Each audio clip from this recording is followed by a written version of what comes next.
लड़की चांद को देखने के लिए दूरबीन का इस्तेमाल करना चाहती थी, लेकिन जैसे जैसे लेंस झूम हुआ उसे इस अद्भुत दृश्य का अनुमान नहीं था। चांद पर एक केबिन। उत्सुक होकर उसने फोकस को पूरे स्तर पर समायोजित किया, जब अचानक उसने देखा कि उस केबिन से एक सफेद बाल वाला बूढ़ा व्यक्ति बाहर आया। यह देख वह हैरान रह गई, क्योंकि वह बूढ़ा कोई और नहीं बल्कि उसके दादाजी थे, जो वर्षों पहले गुजर चुके थे।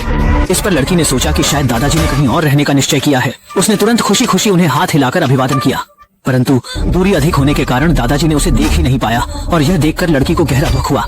इसके बावजूद लड़की ने दादाजी से मिलने की उम्मीद को नहीं छोड़ा। जब भी स्कूल से लौटती सबसे पहले दादाजी को देखती। हालांकि उसे दादाजी की पीठ ही दिखती थी।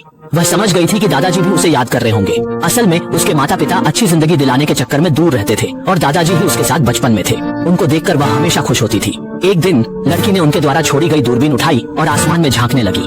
दूरबीन के जरिए वह चांद पर दादाजी को देख सकी, लेकिन वो यहाँ अकेले और उदास थे, जिसे देखकर लड़की का दिल भर आया। लड़की का अपने दादाजी के प्रति लगाव और बढ़ता गया। चूंकि दादाजी इतनी दूरी पर थे, वे उसे देख नहीं पा रहे थे। शुरुआत में लड़की बहुत मायूस हुई। फिर उसने एक उपाय सोचा। उसने कागज पर एक सुंदर पेंटिंग बनाई और उसे कागज के हवाई जहाज में मोड़कर चांद की तरफ उड़ा दिया। वह चाहती थी कि दादाजी खुद को अकेला महसूस न करे। उसने सीढ़ी का सहारा लेकर अपनी भावनाएं जताने की कोशिश की।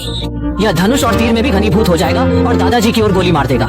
इस समय चांद पर दादाजी को लगा कि लड़की खुद के बारे में चिंतित है और वह कठिन पृथ्वी को घूर रहा है।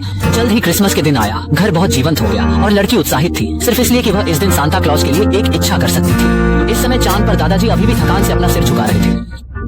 लड़की ने सांता को अपनी प्रार्थना सुनाई और दादाजी के लिए उपहार भेजा। जब यह उपहार चांद पर पहुंचा तो दादाजी चकित हो गए। बॉक्स में एक खूबसूरत हाई डेफिनेशन दूरबीन थी। उन्होंने तुरंत इसे उठाया और चांद से दूरबीन के जरिए देखना शुरू किया। जैसे ही उन्होंने पृथ्वी की ओर देखा, उन्हें अपनी पोती, जो हर्षित होकर हाथ हिला रही थी, नजर आई। यह दृश्य इतना आकर्षक था कि उसके दादाजी को गहरी खुशी और भावुकता से भर दिया।